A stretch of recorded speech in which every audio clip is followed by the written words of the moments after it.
Hello, good morning, good afternoon, or good evening. Wherever you are on this beautiful planet of ours, welcome to Sustainability in Your Ear. This is the podcast conversation about accelerating the transition to a sustainable carbon neutral society, and I'm your host, Mitch Ratcliffe. Thank you so much for joining the conversation today. We've talked with many guests about systems thinking, seeing the whole and the parts of a system holistically in order to understand the impact of our choices. For centuries, we've relied on simple metaphors, such as referring to Mother Nature when we talk about the world we live in. But modern science has also opened the way to seeing more deeply into the systems of the world. But what if it is also seeing more deeply into us? Today, we welcome Topher McDougal, economist, professor, and author of a provocative new book, Gaia Wakes, in which he explores a bold thesis that the Earth may be in the early stages of developing a planetary brain, a Gaiacephalos, as he calls it, due to the convergence of the ecological crisis, global information and logistical systems, and artificial intelligence. In the preface of Gaia Wakes, McDougal recalls a scene from the last season of Star Trek, The Next Generation, an episode during which the Enterprise's computer systems flickers into sentience and parts of that emerging personality act out their disagreements on the holodeck, threatening the ship and the crew in the process. In addition to echoing James Lovelock's Gaia hypothesis, that episode foreshadows our current worries about progress and particularly artificial intelligence because the war on the holodeck almost destroys the Enterprise. And we are in a global discussion, let's just call it that to be kind, about where we need to go that threatens all of us at the same time.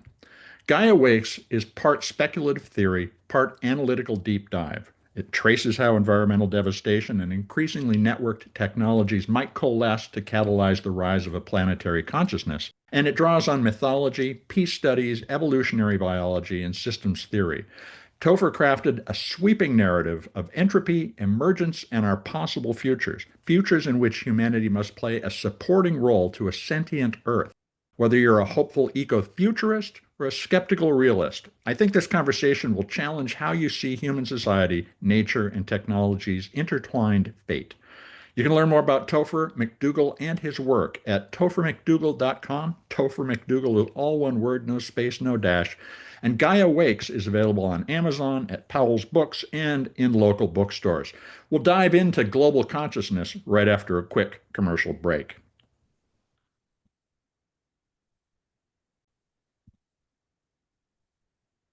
Welcome to the show, Topher. How you doing today? I'm doing very well. Thanks for having me, Mitch. It's a real pleasure to be on a show with such a strong commitment to circular economy, ecological awareness, living, and to have a host who's apparently also a Trekkie. So that's a kind of a double treat for me. Well, thank you. Thank you. I appreciate it. And the acknowledgement of the value of being a Trekkie. And actually, let me start with that because Gaia wakes with a Star Trek metaphor. It starts with it. How did the episode in which the Enterprise began to develop a sentience influence your thinking and crystallize the idea that's central to the book? It probably, causality may have flowed the other way. I grew up watching Star Trek, and so perhaps it planted a small seed from the time when I was, first saw that episode in probably, fifth grade or something. But the name of the episode, Emergence, really evoked the phenomenon that I was trying to talk about, the idea that Mhm. consciousness was, yes, more than the sum of the parts of an information processing apparatus, but in a kind of processual philosophical sense, there's no deus ex machina that is involved or needed. We don't need Descartes' dualism, and therefore we aren't really sort of burdened with his problem of explaining how news comes into contact with matter or any of that stuff. And so, right, it also made me think about the concept of spaceship Earth, which I'd read about from Buckminster Fuller and Kenneth Boulding, who's a real favorite economist of mine. But of course, they had sort of used this term to describe the Earth itself and really make us aware of the sort of limited number of resources we have on a small planet that is, aside from the solar energy it receives and the heat it emanates, kind of a more or less a closed system. That kind of gets to the idea of the contest that breaks out on the holodeck in that episode between the emerging personalities' different facets. Uh, Yeah. Yeah, yeah. That's an interesting connection. Yeah, I mean, and right. So they've been talking about spaceship Earth in this way that, like, I think, it was supposed to be emphasizing the resource constraints we have, and that we need to kind of get along and to coordinate the sort of this large resource allocation system that is the environment. For me, like the Star Trek episode went one step beyond that and sort of said, okay, here are all of these artificially intelligent systems, whether it's navigation, or the weapon system, or the mission control system, and here they all are fighting about what the priorities are and what they should be doing, and they should be coming to some sort of agreement. And that's the more and more that we learn about the way the human brain functions. And here, I've basically, so caveat and sidebar, I've given myself sort of liberty to talk and write about things that I'm really far from expert in, and this is no exception. But the idea that our what we believe is our consciousness is really not the homunculus that has decided to do X, Y, or Z. That, like, that homunculus that we imagine is really, like, if we need to personify it or give it a Yeah. persona, it's much more like the person, like the flunky who was sent out of the boardroom to tell the decision to the audience or what, right? Like, it's not somebody who dictated the decision. And so this idea that we could have a glimpse into, via the holodeck, all of these systems that are arguing and discussing and about which way to go was really fascinating for me. Not to get too tricky, but in the final season of Discovery, Hmm.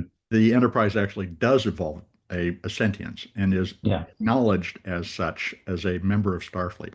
yeah, But the yeah, reason that happens is it absorbs this massive database that they encounter in space. In other words, in the artificial intelligence terminology, a larger context window. right, right. So Yeah. let's think about Gaia, James Lovelock's hypothesis that says the Earth is a living system because organisms interact with inorganic stuff to create the conditions for life. That describes the planet as a body, but how do you see the planetary mind building on Lovelock's vision?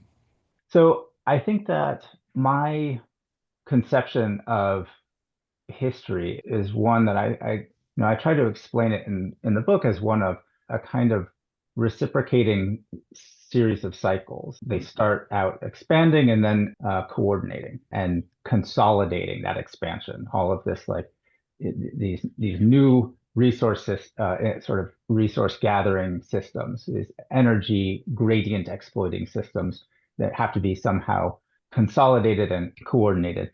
And so you see this time and time again from really the first incipient forms of life being consolidated, these self-reproducing molecules being consolidated and it goes back before prokaryotes, but I sort of start at the prokaryotic stage, and then through eukaryotes, and then through brainy multicellular organisms. But I think that, like, that type of pattern I see occurring at the planetary level as well. That, Mhm. essentially there has been, of course, like a sort of spread of life of over the surface of the entire surface of the globe. That has made the globe, the planet as a whole, a more coordinated and a more entropic being than it was before. And my argument is basically that you can't get to the next level without having passed through the previous levels.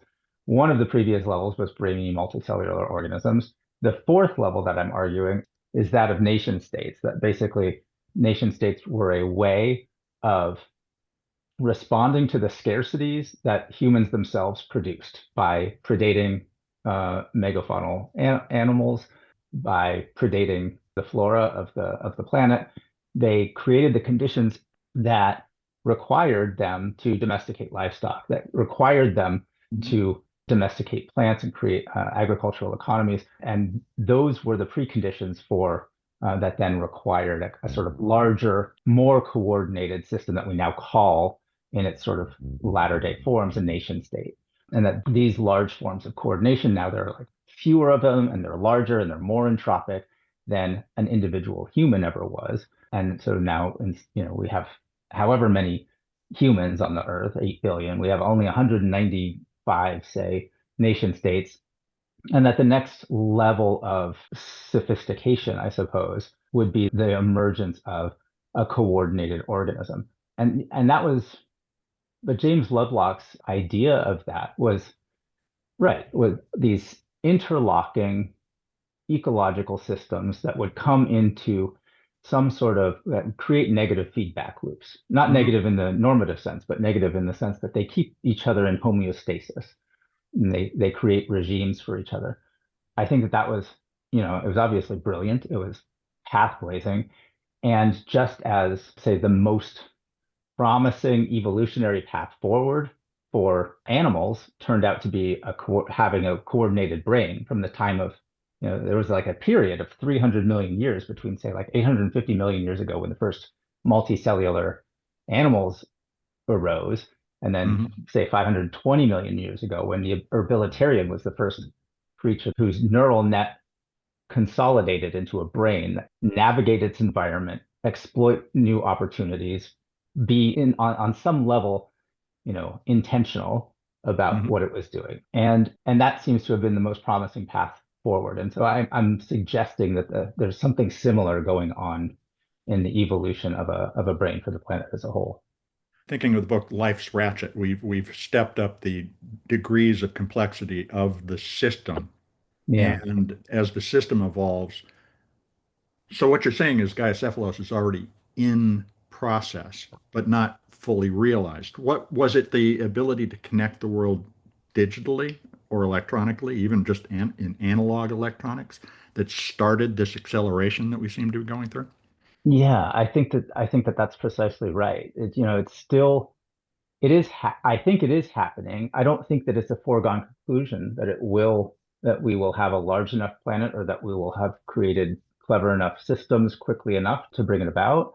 But I think that my conception of this differs somewhat from, say, Teilhard de Chardin's and even Marshall McLuhan's conceptions of this planetary noosphere. Because Mhm. for them, the noosphere was already here. It was just this kind of matter of interpretation as to whether you saw it or if you recognized it. You had to sort of like look at it in a certain way. And for Marshall McLuhan, like people continue to be the primary message generators and the primary message receivers. It was just the technology that was linking us together more tightly, more comprehensively, more quickly. But in fact, this conception is that like AI is increasingly the message generator and the message receiver. So we are no longer it's no longer having the circuitry of the global mind will less and less have to flow through this sort of biotic interface. So yeah, I mean, for me, I think Gaiacephalos will be much more sort of obvious and intentional than Marshall McLuhan's or Teilhard de Chardin's noosphere. I think it will be pretty obvious what's I going think on. that both of them, to a degree, were stuck in the mechanistic worldview that they wrote in, Hmm. rather than the more systemic world that we are now recognizing that we've constructed. And everything is retrospective in human history in terms of our understanding. And a key Yeah, yeah. idea in your notion is that we're part of this systemic consciousness, not separate from it. How do you think about moving past anthropomorphized ideas of intelligence so that we might recognize not this super intelligence that's going to take over and run everything, but that we are part of a super intelligence which has new expanded capacities? Yeah, that's a great question. And as I think a lot of thinkers, both within and outside of academia, and in the sciences and in the social sciences and in the humanities, lots of people have been asking questions about non-human thinking systems for a while. I mean, if we really want to talk about, like, if you can go back millennia to say like Thales and Aristotle, and go back, we can trace it through Schopenhauer and the role of the mind of God or will in shaping the world. But it also, I think it has more recently manifested itself as the philosophy of panpsychism, like Alfred North Whitehead. But I think that this trend is only sort of intensifying with folks examining the communication patterns of, say, like mycorrhizae or forests, if you think of like Suzanne Simard or others, or other networked biological communities, and whether or not these things constitute thinking or not, or consciousness. One of the thinkers who really best captured my imagination and my attention, I guess, in this regard was the late anthropologist Gregory Bateson. I only discovered him in the last, like 3 years during the writing of this book, maybe 4 years ago. He posited that there's this necessary unity between mind and nature, and emphasized just how much of our thinking actually occurs in circuitry that includes but also extends beyond our own cranial compartments. And he also drew my attention to this requirement, right? That, or as he saw it, that a true consciousness has to create predictive models of the environment that operate faster than the environment itself changes. And if the environment, which is, felt through sensory input, so we have these like embodied models, but if the environment is changing faster than the model, then the model doesn't provide any analytic insight. It's no better than random chance in adapting to that environment. So it's not, that can't be conscious if it's not fast.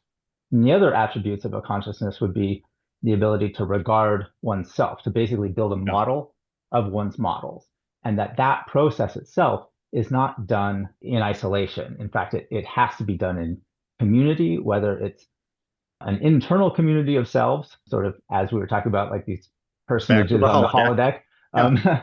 But it's also done externally as we see ourselves through the models that our peers make of us. And this is what Edith Stein described as this sort of like social crucible of true freedom, right? She was talking about seeing ourselves through the eyes of others so that we can understand the meaning of our own choices. And so in that way, like whether it's human intelligence or a transhuman one, I think that those elements of speed, embodiment, self-awareness, and sociality, they're all tied to consciousness, freedom, free will. We've covered a lot already. We need to take a commercial break. We're going to be right back, folks. Stay tuned.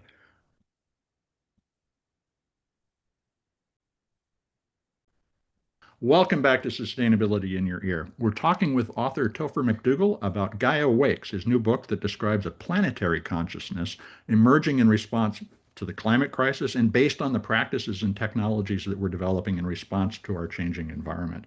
Topher, the planetary consciousness is made up of a lot of things, including AI, the smart infrastructure that's starting to tell us all about what's going on around us, and just the basic fact of interconnection. So the question that I want to come back with is, if the Earth develops a brain, where do humans fit in? Are we neurons, caretakers, the homunculi? And does that diminish or enlarge our role in the global Yeah. ecosystem? No, that's a great question. It's one that I wrestled with a lot. In fact, when I first came to my editor with this idea, I had the first half of it, which was like the first half is the analytic half that says this is why I believe this is happening and how it's happening. And he was basically like, that's great, but what does it mean? Like, what does it mean for all of us? And so then the second half became this kind of, I gave myself the liberty of being a little bit more speculative, probably irresponsibly so, about like what this could mean for people. I think we are witnessing actively and very quickly this burgeoning technosphere, to use Peter Hall's kind of evocative term, and it's really colonizing our entire world. It's rendering everything increasingly cybernetic, and I think that we're starting. Some folks are starting to get a sense of just how disruptive this is going to be, right? So like, I think that like the AI revolution has begun, but it has, like, the blast wave has not yet hit us Yeah. in some sense. I think that when I first started to write this book and I was talking to my colleagues about it, a lot of folks thought I was just nuts because most of them weren't in tech. And there's no phenomenon in the sort of business as usual ambit of the social sciences that accelerates geometrically like the growth of AI. So artificial intelligence systems have increased in their own like problem solving capacity by, I think, well over 100,000 times since just 8 years ago when I first started to write the notes that would become this book. And I think that that gives us a sense of what these systems will eventually be capable of. And we talk a lot about, like which jobs are AI proof, and but I think a lot of that is kind of more near term thinking. I think in the longer term, I would like to believe that the rise of AI does not look like, I don't know, like choose your sci-fi, like Terminator, The Matrix, or whatever. what, the Borg or the okay, so like whatever. But I do feel that because AI systems grew out of the human world and were and they were the constituent parts were designed by the human world. That the human world is uniquely positioned between a kind of slow evolving 3.8 billion years of evolution of life on Earth and this very rapidly accelerating electronic future characterized by this fast moving digital mind, which I think will be partly legible to us, even if the totality of its thinking is, beyond the limits of our own cognition. So I think that interface is going to be hopefully our key role, and I think it will hopefully Hmm. allow us to fall back to a place where our lives become more human. I think that we are trying desperately to keep up with the pace of this acceleration and it is driving us nuts all over the place, right? What do you mean by more human? You mean more reflective and deliberative? So what I mean by that is a pace that is a little bit, a little bit more of a human. Yeah, who was it, right? Rebecca Solnit, who said that she believes that the speed of thought is just about like 2.5 miles an hour. Like it's like walking pace, you can think at that pace. And at if you are driving by something at 65 miles an hour on the highway, that's not things are going by you too fast to understand your world at that speed. Speed that up by 1 million times or 100 million times, and we're not at a human pace any longer. I think that it also has to do with, connection to our environment. There's so many studies at this point that show the different health inducing and health supporting aspects of being in conversation with natural systems around us. And to the extent that being in this cybernetic world has stripped many of us of those luxuries, and they have become luxuries for many people. I am hopeful that falling back into this interlocutor role between electronic brain and biotic body will be salubrious. I also think that it's kind of ironic in a way that I had sort of like mentioned offhandedly Descartes. Descartes sort of like his dualism, Yeah. and when he was in conversation, who was the princess?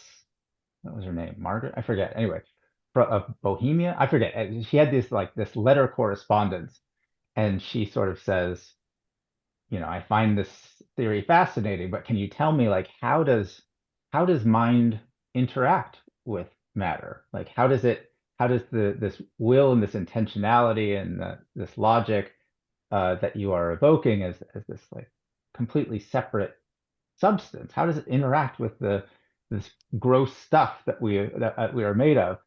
And he says, oh, like, just go back and read it again. Like, you probably missed it. She says, no, no, no, no. Like, I've gone back. I read it. Where does it happen? And eventually, through this correspondence, he says, well, like, maybe it happens in the pineal gland. There's all these dissections happening at the time. And the pineal gland is like interesting because everything else is bilaterally symmetric in the brain. The pineal gland is just this one little nut at the base of it, and it clearly seems to have, and now we know that it sort of regulates the endocrine system, and it clearly seems to have this interfacing mechanism between the brain and the body. And so somehow, like, I would love to think of us as like the pineal gland or something like that. So you're describing the kinds of stories we tell ourselves about our relationship with the world, and that Yeah. often puts us in a kind of a mechanistic Mm-hmm. relationship with it. I think we're Mm-hmm. moving past that. You talk about cities as key nodes in the planetary brain's development, and to a degree, it's kind of like Broca's area or the pineal gland or otherwise. We get reductive. We say, "Oh, Mm-hmm. that's the answer." But in terms of thinking Right. about a city, how do you think we should approach urban planning and energy management and other things in order to cultivate this shift to a more systematic connection between environmental, economic, and social decisions? That's a super interesting question. I mean, as I'm sure you'll be aware, like many of the economists who focus on urban economics tried to show why cities would exhibit increasing returns to scale in the sort of Hmm. language of economics. Everything else sort of seems to exhibit decreasing returns to scale. But in cities, the more people and the more ideas you put together, the greater your return seems to be. This, you can sort of go back to um, Alfred Marshall and like a bunch of economists who have, and of course, like say Paul Krugman before he became a New York Times columnist, who sort of show that like there are agglomeration economies that are there due to a number of things, like thick labor markets. It's the reduction in the transport costs for secondary goods and services, but there's also this like overlay of like an innovation economy that like if we Hmm. are all together, then we can go out to coffee, we can share ideas, and the interchange of ideas is itself very generative.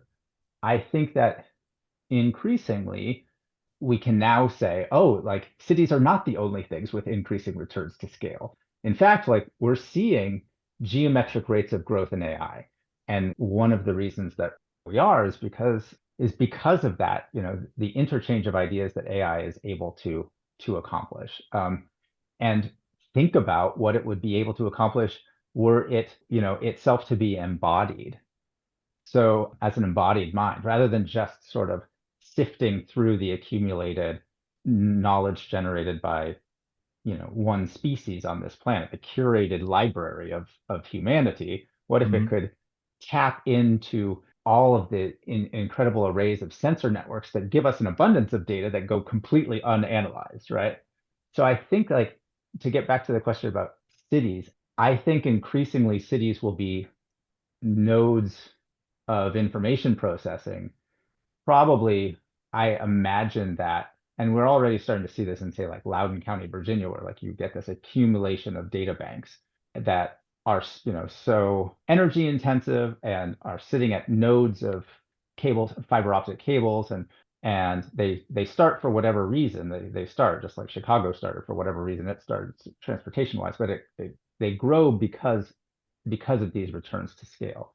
Well, Um, and because of a need, because oh yeah, of a necessity that emerges as a result of the evolution of the species and the society in which they live. You yeah, write a lot about the fact that human societies have become increasingly peaceful at the expense of our massive environmental losses, yeah. biodiversity, ecosystem collapse.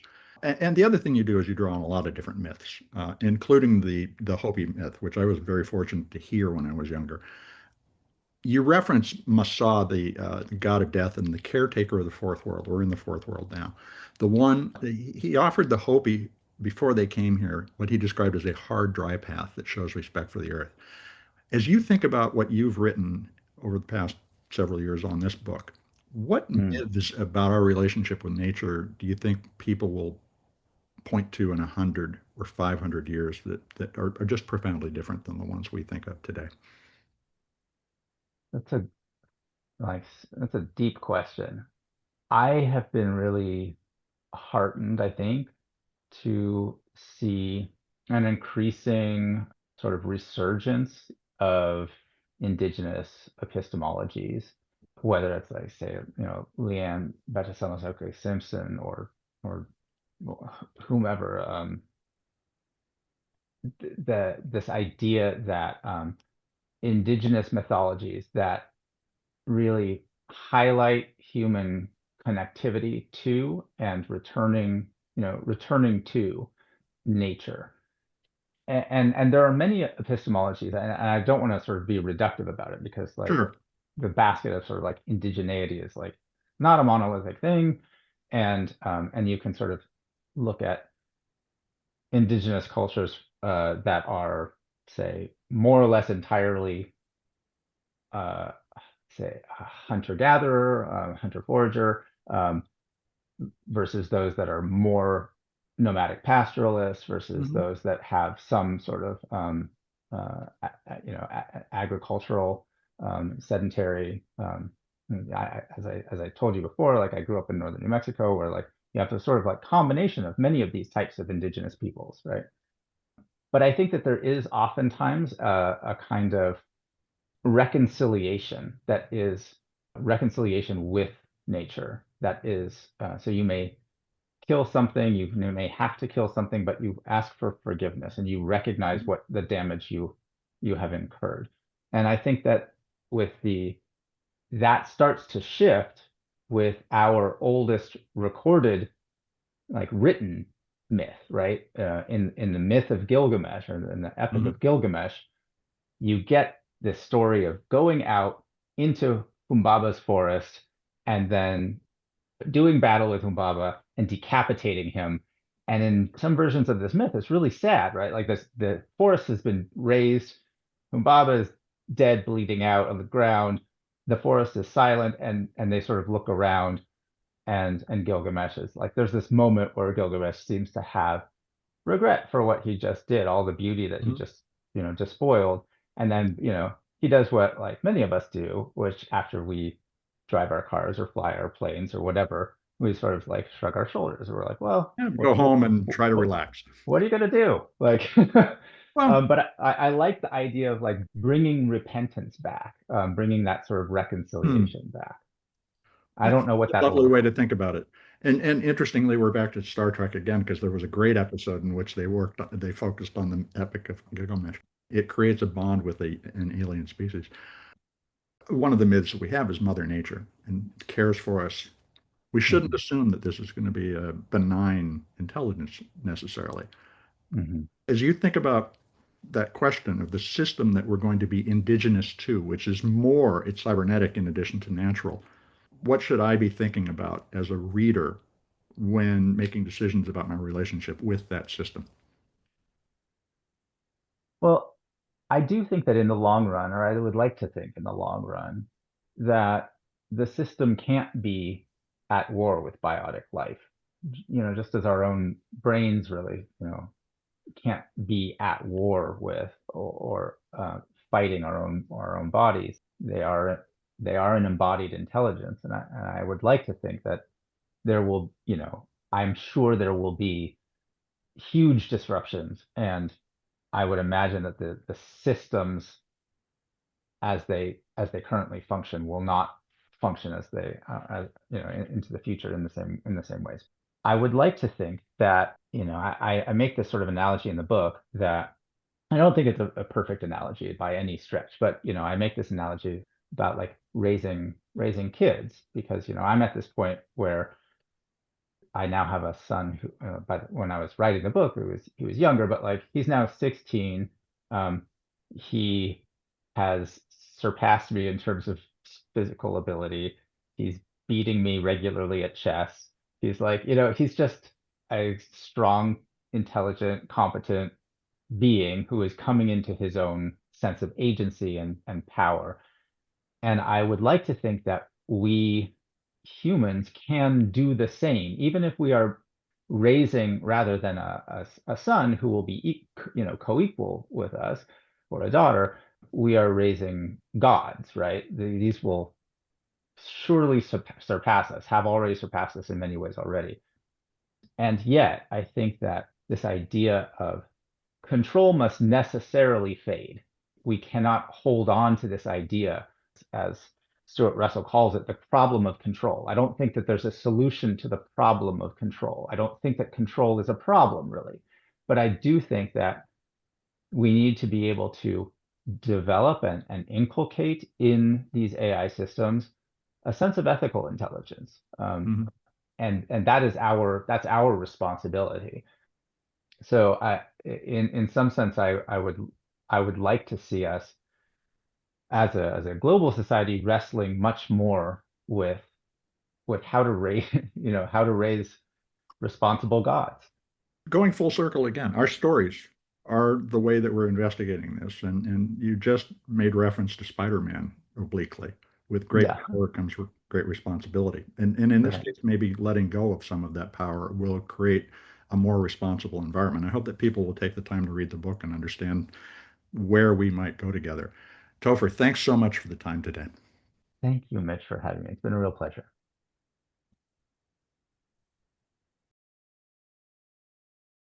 Welcome back to Sustainability in Your Ear. You've been listening to a conversation with author Topher McDougal about his new book, Gaia Wakes, Earth's Emergent Consciousness in an Age of Environmental Devastation. And it's a valuable philosophical exploration of how we and the planet may be knitting what is called a noosphere. That's a hybrid fabric of human and machine consciousness and thinking that represents the planet's response to and solution for climate change. Gaia Wakes is available on Amazon, at Powell's Books, and in local bookstores. Look for links in the article that accompanies this podcast. Topher discussed ancient myths that have helped orient humans to their world, but it's important to avoid mythologizing emerging phenomena as they happen, because myth tends to oversimplify and categorize as good, evil, or benign changes that have immense consequences for those living today. If you look at the rise of the internet, for example, and its many offspring, social media, real-time news and data reporting, search engine biases, and now artificial intelligence, you can see that we tend to rush to judgment that something is good or bad before understanding the changes that we're living through. Everything, and I mean everything that we invent, comes with mixed consequences and a variety of decisions about how to use, regulate, and extend its human applications. Instead of making myths, which require centuries to crystallize, we need to keep an open mind even as we develop concerns about, for example, the emergence of a superintelligence that would ultimately destroy humanity. And we can do that by learning from past myths and intellectual debates to help us find a path through the tangled forest that is the future. I'm particularly struck by Topher's repeated references during our conversation to Rene Descartes, who cemented the mind-body split in Western thinking, a concept that continues to bedevil our attempts to understand how we think and become individual minds in a network that is society. It seems, when we talk about the potential for AI or a human collective mind to emerge, that once again, we're separating two sides of the same coin. The physical system that performs calculations and creates an approximation to reality on the one hand, and the thought, the experience of thinking, that is, on the other. That prevents our entry into an understanding of the system as a whole. And you've always got these two halves of the problem, body and mind, that seem impossible to fit together. In a sense, we're repeating the Enlightenment mistake of embracing Descartes' mechanistic collection of pieces when thinking about the system we are creating instead of seeing the entire emerging system for what it is. It's also in that context that Topher's comment about being indigenous to our times, to fully live in relationship with a system, are important. There's not one form of indigeneity. That is, we're simply not citizens or nodes in a global system. There are as many ways to be indigenous as there are places and systems on the planet and our relationships to them. The unique feature of indigeneity is living fully in relationship with a place, to understand our role in it, and as the apex predator who's in the process of destroying the ecosystem it depends on, we need to be thoughtful about how we interact with the system. When we honor the environment, we begin to become indigenous to it. And that's a small I indigenous, folks. I want to underscore that. That's why so many people point to the history of capital I indigenous peoples as representative of living with care and consideration for our brother and sister organisms and inorganic systems on the planet that shape the contours of our life. That's not to say we should appropriate indigenous ways. It means that we need to become indigenous, again, small I, in the ways that support and renew where and how we live. Otherwise, we become Gilgamesh, who, after killing the spirit of the land, Humbaba, the guardian of the cedar forest, ultimately ends up shrugging his shoulder and heading back to Uruk, the first city, where Gilgamesh finds out that the gods will exact a price for destroying nature. In Gilgamesh's case, he lost his friend Enkidu, which destroys his life. The price for the human generations living today may be comprehensive destruction, or if we take up the task of restoring nature, of being regenerative, the price could be taking on new responsibilities for living systems and living in prosperity amidst those living systems, potentially for millennia, forever. We'll find out. And as we do, we will stay tuned and keep you up to date here on Sustainability in Your Ear. And I hope you'll take a moment to share one of the more than 500 episodes of Sustainability in Your Ear that we've produced with your friends, your family, your coworkers. Writing a review on your favorite podcast platform will help your neighbors find us. Folks, you're the amplifiers that can spread more ideas to create less waste. So tell your friends, your family, the coworkers, the people you meet on the street that they can find Sustainability in Your Ear on Apple Podcasts, Spotify, iHeartRadio, Audible, or whatever purveyor of podcast goodness they prefer. Thank you for your support. I'm Mitch Ratcliffe. This is Sustainability in Your Ear, and we will be back with another innovator interview soon. In the meantime, folks, take care of yourself, take care of one another, and let's all take care of this beautiful planet of ours. Have a green day.